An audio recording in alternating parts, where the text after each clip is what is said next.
Hoy, Hazel! Aling Sonia? Ano pong ginagawa niyo dito? Pagbayad ka na ng utang mo. Eh, di ba jowa mo yung Archie? Nangutang ng 7,000 sa akin. Pagkatapos, dinedma ko. Ang kapal ng mukha ng ex ko. Niloko niya na nga ako. Ayaw pa niya akong bayaran sa utang niya. O dahil garantor ka, edi ikaw sisinginin ko, magbayad ka!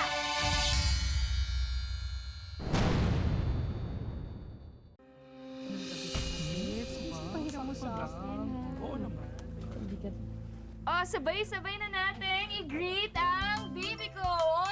1, 2, 3. Happy birthday, Archie! Go wish! Thank you, baby. Yeah! Sige na, kumain na kayo. Tara na, magpakabusog kayo, ha? Go, go, go, go. Nagustuhan mo ba ang celebration mo? Oo naman. Kasama kita eh. Salamat ah. Pinera mo ako ng pera para may panghanda ko sa birthday ko. Bakit kasi nasistante pa ako sa factory eh. Kapal kasi ng mukha ng bisor ko eh. Pero promise baby, babayaran din kita. Alam ko naman yun, tsaka may tiwala naman ako sa'yo. Yung in-applyan mo pala nung nakaraan, kamusta yun? Ito naman, birthday ko na nga, ganyan pa rin yung topic mo. Sorry. Sige na. Go, mag-enjoy ka na. Kain ka na din. Nay! Bakit po? Tara na, kain na tayo. Anak, hindi kasi ako komportable dito eh. Savings mo, pinahiram mo kay Archie para sa birthday niya. Eh, di ba kaka-regular mo pa lang bilang kahera, tapos nagpautang ka kaagad ng 5,000? Nay, sorry po. Pero pabayaan na po natin. Hindi naman po iba si Archie sa atin. Tsaka nag-promise po siya sa akin na babayaran niya po ako. Ito naman si Balai ko, napaka-KJ. Pabayaan mo na, huwag natin pakalaman yung mga bata. Kaya pabayaan natin magdesisyon sila sa buhay nila. Lalo na sa pera, di ba?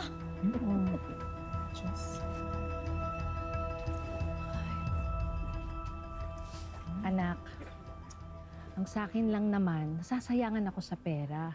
Hindi practical na maghanda kung wala naman siyang trabaho. Isa pa anak, hinay-hinay lang sa pera. Magjowa kayo, oo. Pero hindi pa kayo kasal. Paano kung maghiwalay kayo ni Archie? Paano na yung utang niya sa'yo?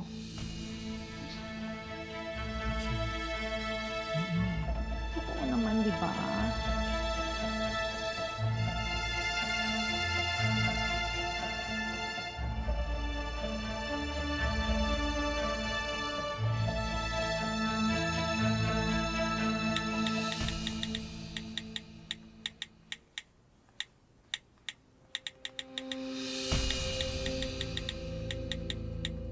Archie! Oh, ba't nandito ka? Ano tayo usapan magkita? Eh, hindi ka nagre-reply sa akin eh. Oh, wala akong load eh. Walang load? Pero may kachat ka. Ikaw ba kasi nandito? Gusto ko lang sanang tanongin kung kailan mo mababayaran sa akin yung utang mo. Di ba may trabaho ka naman? Bakit ako yung kinukulit mo?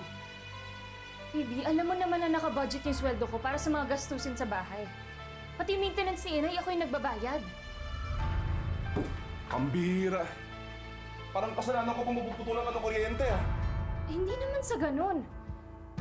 Hindi naman kita sisingilin kung hindi ko kailangan eh. May disconnection notice na kami. Eh wala kang trabaho eh. Bakit ako kinukulit mo? Alam mo, umalis ka na lang. Panira ka ng araw eh. Teka lang! Ako pa panira ng araw, ha? Ay ako nga stress na stress kakahanap ng pera pambayad sa kuryente namin kasi hindi mo iniisip yung obligasyon mo sa akin. Hindi mo mabayaran dahil wala kang trabaho, ha? Wala kang trabaho dahil tamad ka, batugan ka. Wala kang ginawa kundi mag-inom. Hindi ko na may trabaho. Ganun tong masipag. Basta kahit anong piga mo sa akin ngayon, wala akong bibigay sa'yo.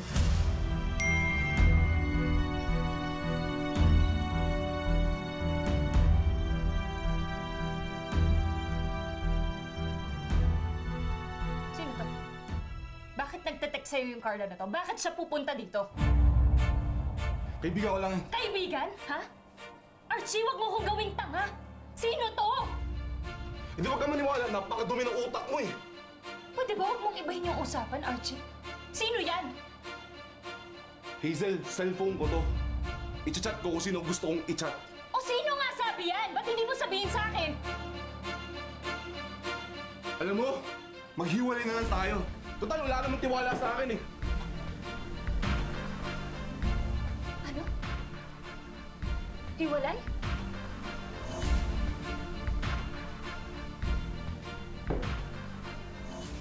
Ayoko na.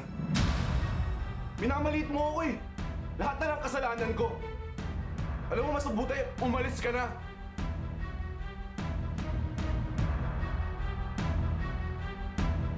Archie, wag naman ganyan.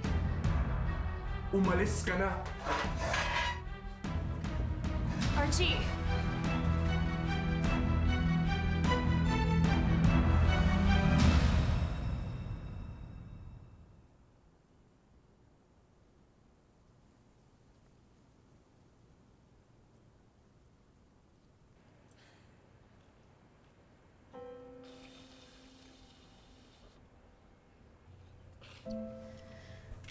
Anak.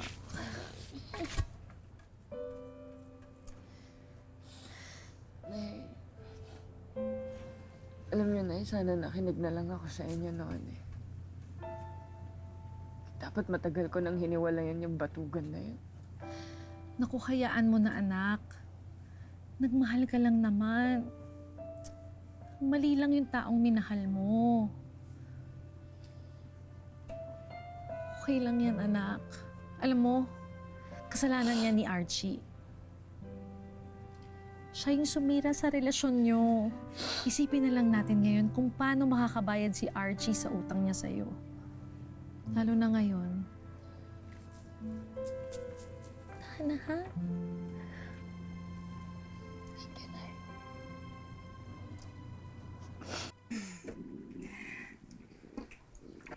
Ay, naku anak. Huwag ka munang uminom yan dahil bawal, buntis ka.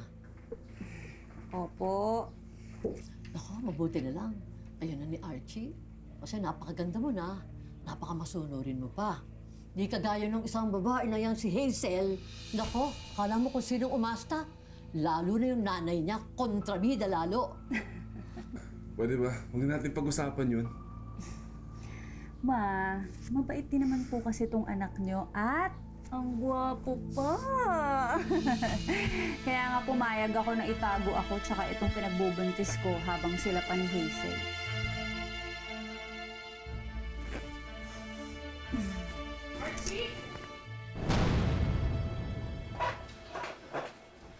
Archie!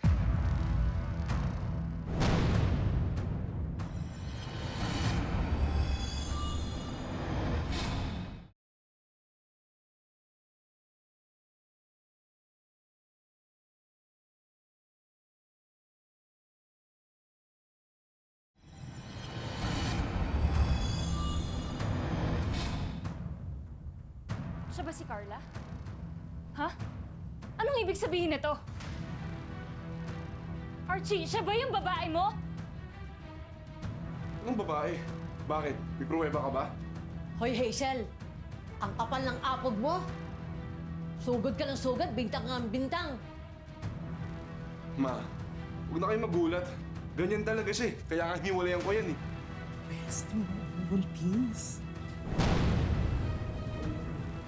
Archie, anong ibig sabihin nito? Pinsan ko lang si Carla. Di ako ama ng bata. Cousin ko, John. Makakasintahan. Bebs, bakla ka. Huwag kang pakialamera. Kayo ho ang huwag mga alam dito dahil kinukonsinti niyo tong batugan yung anak. Nasa pamamahay kita, huwag kang bastos. Kaya kitang itimanda, trespassing. E dedemanda ko rin ho kayo dahil ipapaalala ko ho sa inyo na may utang pa sa akin tong anak niyo. Yan! Yan! Lumalabas na yung totoong mong kulay, Hazel. Ang yabang mo, mukha kang pera. Simula pa lang, wala ka ng tiwala sa akin eh. Kung tatuhin mo, parang di naging tayo. Di mo na binigyan ng respeto sa sarili kong bahay. At sige, mag-usap-usap na lang ho tayo sa barangay. Dahil irereklamo ko kayong lahat. Sabihin mo lang kung kailan. Sige! Magkita-kita tayo! Kapal ng mga mukha nyo.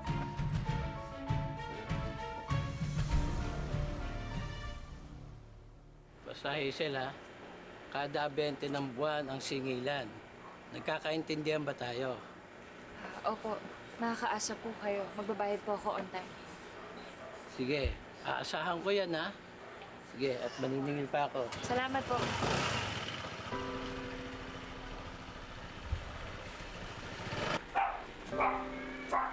Buti na abutan natin si Berting, no? Grabe, effort this. Ng ibang barangay pa talaga tayo.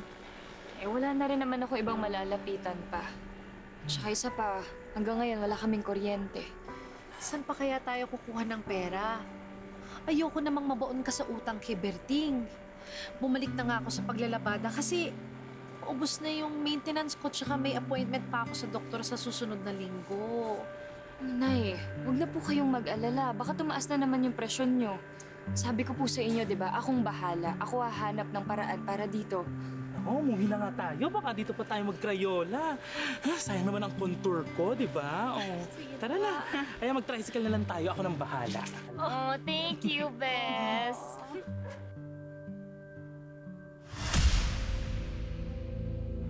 Oh my God, Bes! Tingnan mo, oh. Di ba? Hindi lang basta red flag yan lalaking yan. Naku, kasing pula ni Satanas. Hindi lang niya basta pinsan niyang si Carla eh. Hayop talaga sila, mga manloloko.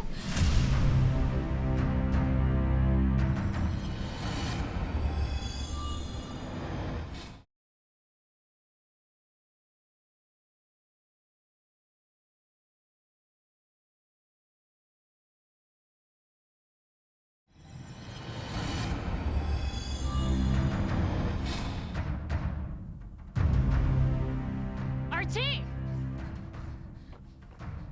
Nasaan yung anak mo, ha? Ilabas mo siya dito! Hoy, wala kang karapatang sumigaw-sigaw sa akin, ha? Nasa pamamahay kita. Pwede kitang idemanda. Pagbayarin mo muna ang anak mo ng utang niya bago ka pumutak dyan! Tama. Archie, buwisit ka! Lumabas ka dyan! Archie, lumabas ka dyan! Bayaran mo yung utang mo sa akin! Hazel, pwede ba? Di ka ba rin tumigil? Nakakabwisit ka na eh! Ikaw yung buwisit! Dahil pinirwisyo mo yung buhay ko! Palayasin mo na nga yung babae na yan. Nakakabadrip yung mukha eh. Isa ka pang mga agaw ka! Excuse me, hindi ako mga agaw. Pinili ako ni Archie. Ayaw niya na sa'yo. Kita mo nga oh, ako yung binuntis. Ikaw, hindi. Kaya, manigas ka! Hoy, ikaw! Madakot-takot ka sa mga pinagsasabi mo, ha? Malante! Hazel, pwede ba? Huwag si Carla. Kita mo buntis yung tao, di ba? Huwag pakialam! Kayo na mga agaw! Anak! Ano ba? Huwag mo na masaktan si Archie dahil ako mga kakalaban mo. Tawan niyo ako! Ano ba? Huwag bumitawan mo ka! Ano ba? Tama na! Alam mo ba, no? Ha? Tama na! Tama na! Tama na! Tama na! Hazel, Archie, huwag niyo idaan sa away. Pag-usapan niyo nang hindi kayo nakakaperwisyo. Eka, pinautang ko lang naman yan si Archie kasi nga may tiwala ako sa kanya. Kasi mahal ko siya. Kaya kahit wala siyang permanenteng trabaho, pinilit ko siyang intindihin kasi nga akala ko magbabago siya. Pero tingnan niyo nga yung ginawa sa akin, pinaglololoko ako. May babae pa siya habang kami. Manggagamit siya. Pwede ba? Wala ka nalaman dito si Carla. Utang ko yung pinag-uusapan natin dito. Oh, mabuti naman at umamin ka na may utang ka sa akin. Kap, narinig niyo naman, di ba? Ay, nako. Alam niyo, walang mangyayari dito sa usapan na to eh. Kap, pauwiin niyo na po kami. Kasi bitter lang yung Hazel na yan. Kasi hindi niya matanggap na iniwanan na siya. Kaya naghahabol. Oh, syempre, kwento mo yan. Bida ka dyan. Pero ang totoo, punong-puno ng kapokpokan at kalandian niyang katawan mo. Ang kapal ng mukha mo. Ikaw yung makapal ng mukha. Kapag ako nalaglagan, papakulong kita. O, teka lang. Paano ba to, Chi? Eh, ikaw ang may utang. Responsibilidad mo, bayaran mo yan. Sige Kap, babayaran ko naman eh. Konting panahon lang, dumidiskarte din naman ako. At sa'yo, Hazel, Isasampal ko sa mukha mo yung pera mo para magtigil ka lang. Mag-antay ka lang. Alam mo, bilib din ako sa katigasan ng pagmumukha mo eh, no?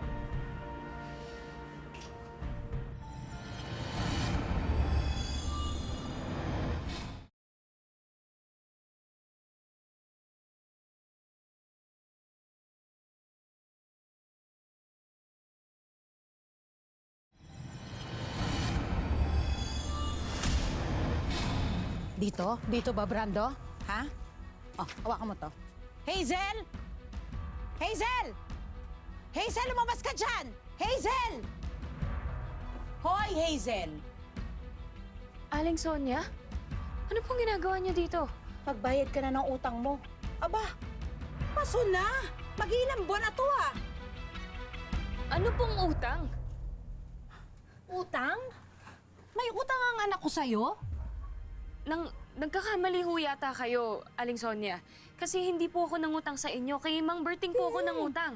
Nga, Aling Sonia, grabe naman kayo makasingil. Talo nyo pa ang Bombay sa interes. Bakit naman kami mangungutang sa inyo? Aba, eh di ba jowa mo yung Archie? Ginawa ka niyang garantor. Nangutang ng 7,000 sa akin, pagkatapos dinedma ko. O dahil garantor ka, edi ikaw sisingilin ko, magbayad ka. Aling Sonia, teka lang. Hindi naman ho yata tama yan. Tsaka isa pa hiwalay kami ni Archie. Wala na kami. Kaya wala akong kinalaman dyan. Wala akong pakialam doon. Ang importante, ikaw ang garantor, ikaw ang nakasulat, may katibayan ako, kaya ikaw ang sisingilin ko. Magbayad ka. Ay nako, teka lang naman. Mukhang mali naman yan, Sonia. Naninig mo naman, walang alam yung anak ko, kaya labas siya dyan. So wala kayong pabayad. Madali akong kausap.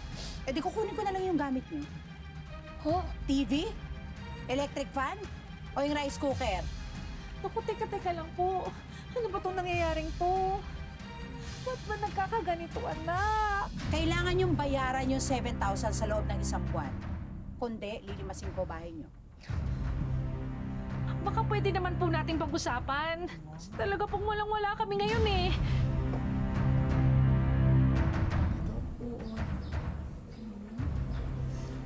Sweet naman ang honey ko. At ang galing-galing pang magmasahe.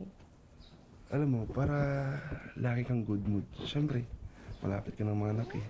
Kaya nga eh. Eh, Han, paano kapag pala nalaman ni Hazel na ginawa mo siyang garantor dun sa lending ni Aling Sonia? Nako, I'm sure magagalit yung babaeng yun. Alam mo, tama lang na maging kumpleto ang gamit ng apo ko. At saka, tamang-tama yung ginawa mo.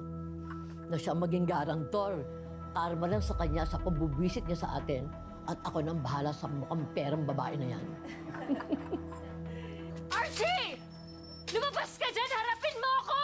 Aling Marlene, ilabas niyo dyan si Archie! Ano ba naman kayo? Wala na ba kayong magawang iba? Ano bang ginagawa ninyo lagi dito? Magbwisit? Di ba kayo makamove on sa anak ko? Move on! Kapag may time! Aling Marlene, paano ako makaka-move on dyan sa anak niyo? Iunutangan ako niyan. Ginawa niya pa akong garantor dyan sa mga utang niya. Ay naku, wala nga rito si Archie. Kanina nga pagdating ko, wala na sila. Dala na nga lahat ng gamit. Eh, asan nga si Archie? Ay, ewan ko, malay ko. Tanong mo kay Lord. Hindi ako naniniwala sa'yo. Wala akong tiwala sa'yo. Nasaan siya? Ilabas mo siya. Hoy, sige pumasok ka na, tingnan mo.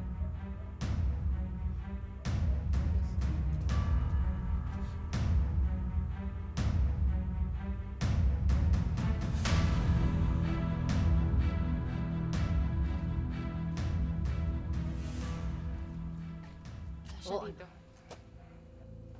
O ano ngayon? Di napahiya kayo? Akala mo ang tatapang ninyo. Wala naman pala kayong binatbat. Ako, lumayas na nga kayo at baka kayo demanda ko ng trespassing. Kayo ang idedemanda ko dahil isa kayong estapadora, scammer at balasubas. Alis na nga kayo. Tawan mo yung nanay ko, aalis kami! Dapat lang umalis kahit bahay ko to.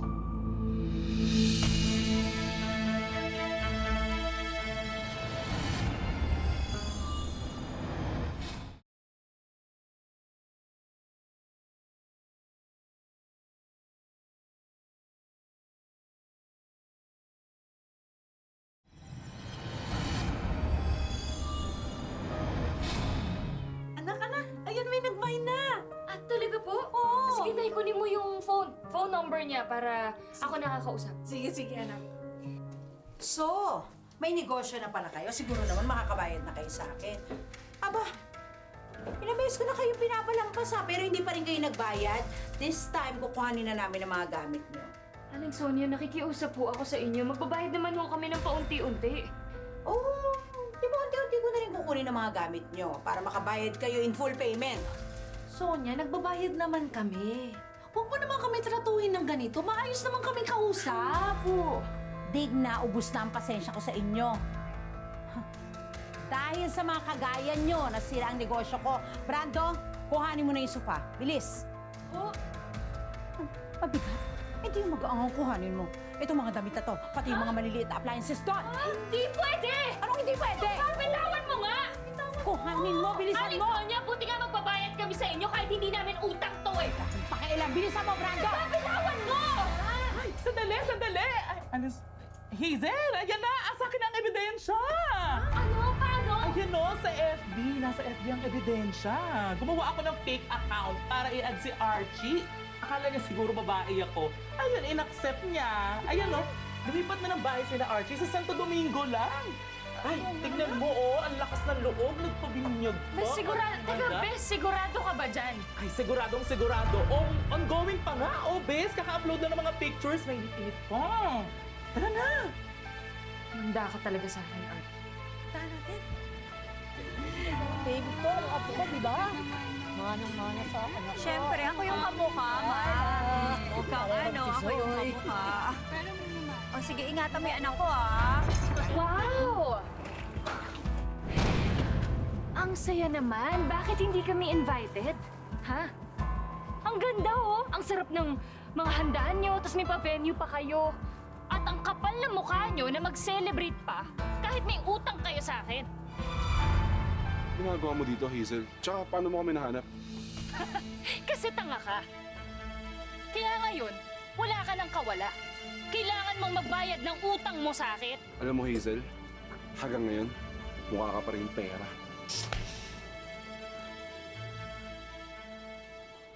Alam mo ikaw, napaka-desperada mo.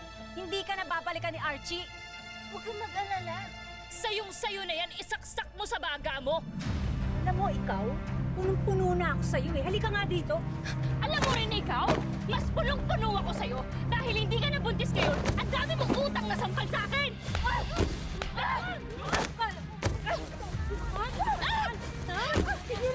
Tama na!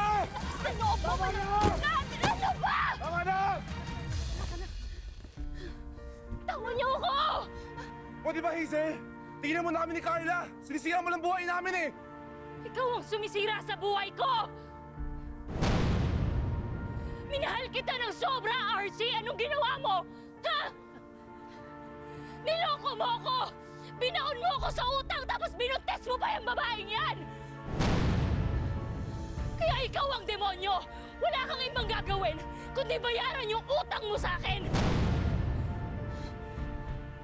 Ano tinitingin-tingin mo? Bakit? Ah! Tama na! Tama na! Tama na! Sige, ano? Ha? Ano? Na? Yabang mo! Tama na! Tita!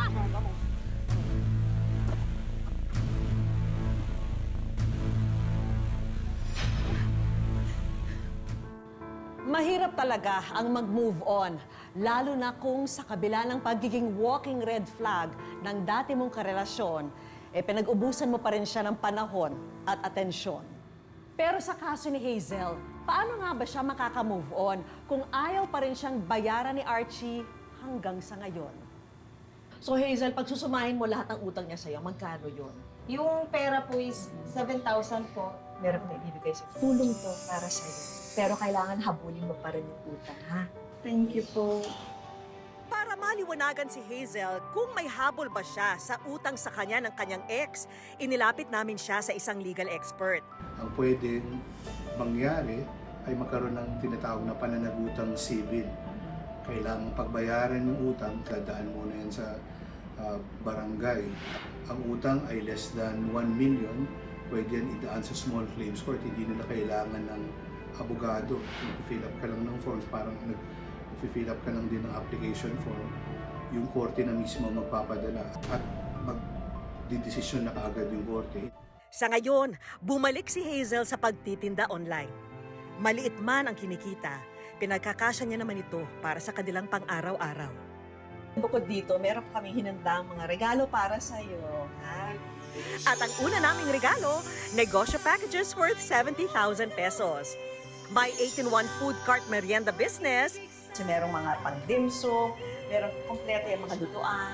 At ito naman para sa online business mo, meron tayong mga beauty products. Tapos meron na tayong pastry products.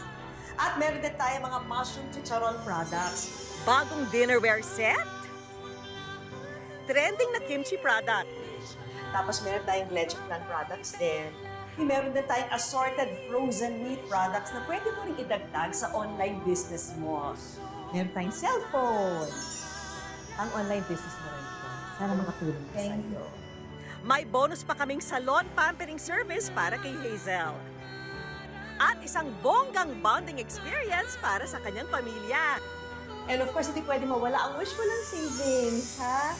Para sana makatulong sa'yo sa pagbayad ng mga bills mo. Maraming salamat po, Ma'am Vicky po. But wait, there's more! May regalo rin kaming free consultation sa isang financial expert para kay Hazel. Isipin natin na nagtatrabaho tayo para sa pangangailangan natin, hindi para dun sa pangangailangan ng iba. So always save for yourself. Kung meron susobra doon, siguro that's the time na pwede natin siyang ipahiram. Sabi na nga, wala namang masama sa pagpapahiram ng pera, lalo na sa mga malalapit sa atin. Pero sana, mas maging responsable tayo sa pagbabayad ng ating mga utang. Dahil ang utang, kapag hindi binabayaran, ay parang tiwalang nawala na sobrang hirap na mapalitan. Mga kapuso, lagi po natin tatandaan, hanggat hindi tayo napapagod, humiling at maniwala, hindi rin tayo mapapagod, lumaban sa buhay. Ako po si Vicky Morales at ito po ang bagong Wish Ko Lang.